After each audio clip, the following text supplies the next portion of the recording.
diversification of portfolio or asset allocation is said to be the only free lunch in the investing business that we are in. Obviously, it was Markowitz in 1952 who, in his landmark research, said a portfolio's risk level isn't the sum of its individual components, but also depends on the correlation between the two. Right? People may have known it earlier, but it was very well articulated by Markowitz. Who incidentally gave us very big long formulae on how we should diversify, but I think towards the later stages of his life he went 50-50 and said this is the best which works for me, right? He did not get into those formulae. Having said that, please understand what we are saying is, we are saying that combining assets with correlations below 1 reduces the portfolio's overall risk profile. We use it as a risk reduction rather than as return enhancing, because over a long period of time, when you keep reducing the volatility and reducing the risk, your overall return is higher compared to the risk that you took. So comparing a risk adjusted portfolio versus a pure equity portfolio is completely unfair, because you're not answering questions like how did you feel when your portfolio was down 30%. Right? Maybe at the pit of your stomach you felt, oh my god, I wish I had more debt, or I had some REITs, or I had some gold.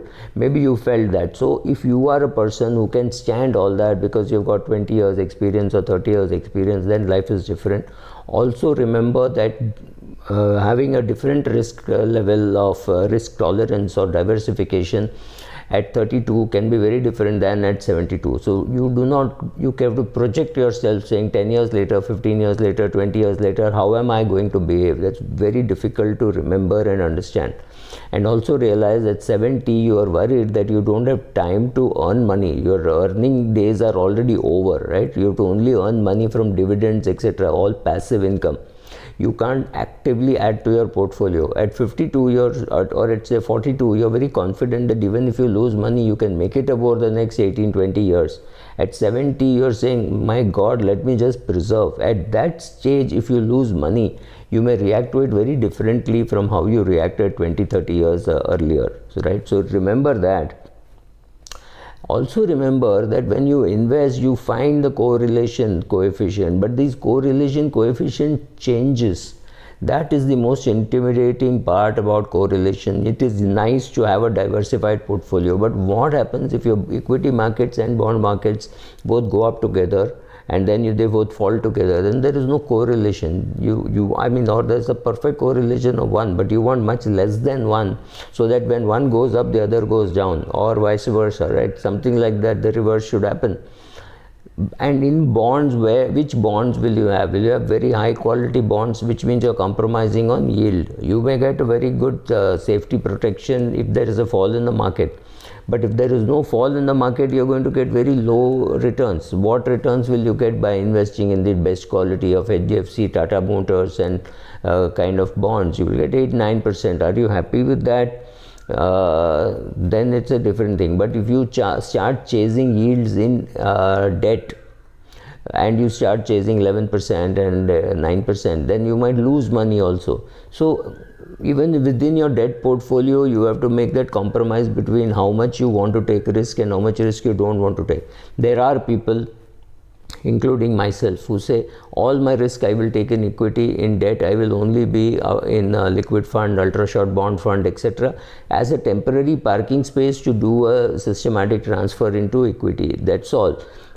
Somebody could take a view saying, no, let me take some more risk, let me put more money in debt, but let me take a little more credit risk and duration risk. So even within debt you have those varieties. Even within equity you have mid cap, large cap, small cap variety. So knowing how much to put in each, plus there is metal, plus there is real estate, plus there is REIT, plus there is international diversification. So if you really have a small portfolio, how much can you allocate to each of them in a meaningful way? Imagine imagine a portfolio having 10 items and only 10% of each. So you have 10 large cap equity, 10 mid cap equity, 10 small cap equity, 10 US equity. So all equity put together is 40%, or maybe world equity 50%. So this is what you have.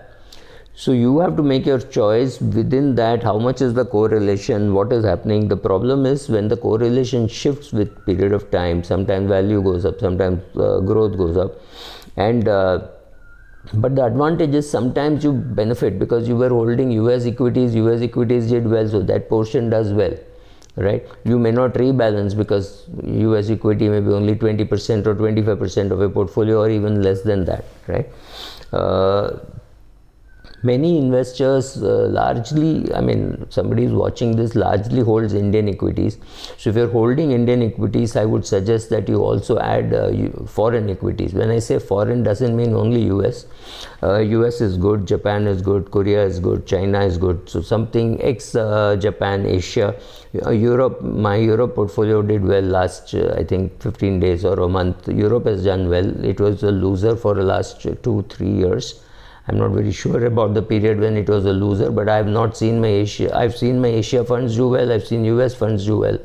So a little bit of diversification within your equity. So maybe you're 30% in Indian equity and 30% in foreign equity, or you say, okay, 20% has to be in foreign equity, whatever, some portion to foreign equity.